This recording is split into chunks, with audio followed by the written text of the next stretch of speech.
Hi guys, ഇന്ന് നമ്മൾ ഐശാനെ കൊണ്ടുപോയിട്ട് ഹോസ്റ്റലിലാക്കുന്ന ചെറിയൊരു വ്ളോഗാണ്. എന്താണ് ഇന്ന് കൊണ്ടുപോയി ആക്കണമെന്ന് ചോദിച്ചു കഴിഞ്ഞാൽ അറിയില്ല ഗൈസ്. വാപ്പാക്കും ഉമ്മാക്കും ഇന്ന് കുറച്ച് സ്നേഹക്കൂടുതൽ ഐശാനോട്. അവളെ കിട്ടുന്ന ബസ്സിന് കയറി പോകുന്നതാണ്.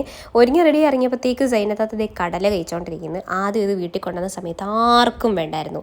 ഞങ്ങളുടെ വീട്ടിൽ എങ്ങനെയാണെന്നറിയോ, ഒരു സാധനം ആദ്യം കൊണ്ടുവരുമ്പോൾ ആർക്കും വേണ്ട, പിന്നെ ഒരാളത് വേണമെന്ന് പറഞ്ഞാൽ പിന്നെ 3 പേർക്കും വേണം. പിന്നെ നിങ്ങളോട് ഞാൻ പറയാതെ വെച്ചൊരു സ്വകാര്യമുണ്ട് ഗൈസ്. 3-4 ദിവസം മുന്നേ എൻ്റെ കാലൊന്ന് സ്പ്രെയിനായി. നല്ല സുഖമാണ്, വളരെ നല്ല സുഖമാണ്. പ്രാർത്ഥനയാണെന്ന് അറിയാൻ പാടില്ല, എന്തായാലും വലിച്ചിട്ടുണ്ട്. പിന്നെ വാപ്പാനെ കൊണ്ട് ഇപ്പോൾ ദിവസേന ഇങ്ങനെ കെട്ടിപ്പിക്കലാണ് എൻ്റെ പരിപാടി. അത് കഴിഞ്ഞതിന് ശേഷം പിന്നെ നമ്മൾ എറണാകുളത്ത് പോകുന്ന വഴി പാവമല്ലേ, എന്തെങ്കിലുമൊക്കെ കഴിക്കട്ടെ എന്ന് ഓർത്ത് നമ്മൾ ജസ്റ്റ് ലോഫിൽ കയറിയിട്ട് അവർ ഇഫ്താർ ബോക്സ് മേടിച്ച് ഗൈസ്. കിടുക്കൻ സാധനം. ഇത്രയൊന്നും അവർക്ക് മേടിച്ചു കൊടുക്കേണ്ട ആവശ്യമൊന്നും ഇല്ല. പിന്നെ ഞാനും കൂടി ഉള്ളത് കൊണ്ട് ഫ്രൈസും പിന്നെ വിങ്സും പിന്നെ സാൻഡ്വിച്ചസ് അല്ലെങ്കിൽ ബർഗർ വരുന്ന ഒരു പ്രത്യേകതരം ഒരു ബോക്സ് ആയിരുന്നു. നമ്മൾ നേരത്തെ തന്നെ പറഞ്ഞ് സെറ്റാക്കി വെച്ചിട്ടുണ്ടായിരുന്നു. വാപ്പാട് അത് നേരത്തെ വിളിച്ച് പറഞ്ഞു എന്ന് പറഞ്ഞു കഴിഞ്ഞാൽ ഓടിക്കും. അതുകൊണ്ട് ഞാൻ പറഞ്ഞില്ല, അവിടെ ചെന്നിട്ട് സാധനം മേടിക്കലായിരുന്നു കാണിച്ചത്.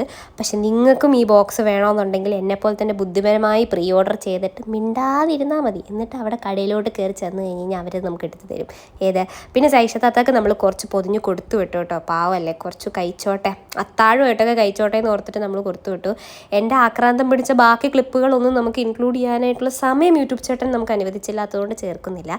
പിന്നെ ഐഷ താത്തനെ കൊണ്ടുപോയി അവളുടെ ഹോസ്റ്റലിൽ വിട്ടിട്ട് നമ്മൾ തിരിച്ചെന്ന് പോകുന്നു. അപ്പോൾ ഇന്നത്തേക്ക് അത്രയേ ഉള്ളൂ. Okay, by.